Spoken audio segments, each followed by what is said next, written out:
Hello guys, നമ്മുടെ വീട്ടിൽ ചേന എടുക്കാനുണ്ട്. ചേന വെച്ചൊരു അടിപൊളി ഒരു കറി ഉണ്ടാക്കാനായിട്ട് ഓമയ്ക്ക, ചേന, ചേമ്പ് ഒക്കെ എടുക്കുകയാണ്. ഈ 3 ചേരുവകൾ വെച്ചിട്ടുണ്ട് ചോറുകൊണ്ട് കഴിക്കാൻ പറ്റിയ അടിപൊളി ഒരു കറിയാണ് ഉണ്ടാക്കാൻ പോകുന്നത്. എന്നിട്ട് എല്ലാം കൂടെ കഷ്ണങ്ങളാക്കി എടുത്തിട്ടുണ്ട്. ഇതെല്ലാം കഴുകി വൃത്തിയാക്കി എടുക്കാം. അങ്ങനെ കഴുകി വൃത്തിയാക്കി അതിലോട്ട് മുളക് പൊടി, കരിയാപ്പില, പച്ചമുളക് എന്നിവ ചേർത്ത് കൊടുത്തിരിക്കുകയാണ്. മഞ്ഞൾപ്പൊടി, ആവശ്യത്തിനുള്ള ഉപ്പും ചേർത്തു. അങ്ങനെ വെള്ളം ഒഴിച്ച് വേവിക്കുകയാണ്.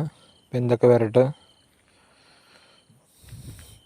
നമ്മുടെ എല്ലാം കഷ്ണങ്ങളെല്ലാം വെന്ത് തിളയ്ക്കുന്നുണ്ട്. നമുക്ക് വീഡിയോ നോക്കി കഴിഞ്ഞാൽ കാണാവുന്നതാണ്. ഞാൻ 2 ചേരുവകൾ എടുത്തിട്ടുണ്ട്. തേങ്ങ ചിരകിയത്, ജീരകം, കാന്താരി, വെളുത്തുള്ളി, ചുവന്നുള്ളി. കഷ്ണങ്ങളൊക്കെ വെന്ത് വന്ന് അതിലേക്ക് തക്കാളിക്ക് ഇട്ട് കൊടുത്തിരിക്കുകയാണ്.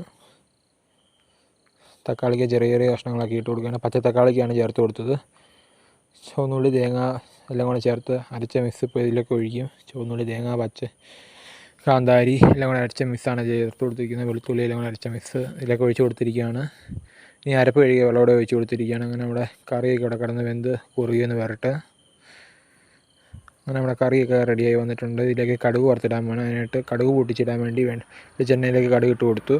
ചുവന്നുള്ളിയാണ് ചേർത്ത് കൊടുത്തത്. എല്ലാം കൂടെ ചേർത്ത് എല്ലാം വഴറ്റിയെടുക്കുക. അതിലേക്ക് കരിയാപ്പില ഇട്ട് കൊടുത്തിരിക്കുകയാണ്. കരിയാപ്പില എല്ലാം കൂടെ ഇട്ട് എല്ലാം വഴറ്റിയെടുക്കുകയാണ്. നമ്മുടെ കറിയിലേക്ക് ഇതെല്ലാം ബ്രൗൺ കളറായതെല്ലാം കൂടെ ഈ കറിയിലേക്ക് ഒഴിച്ച് കൊടുക്കുകയാണ് ചെയ്യുന്നത്.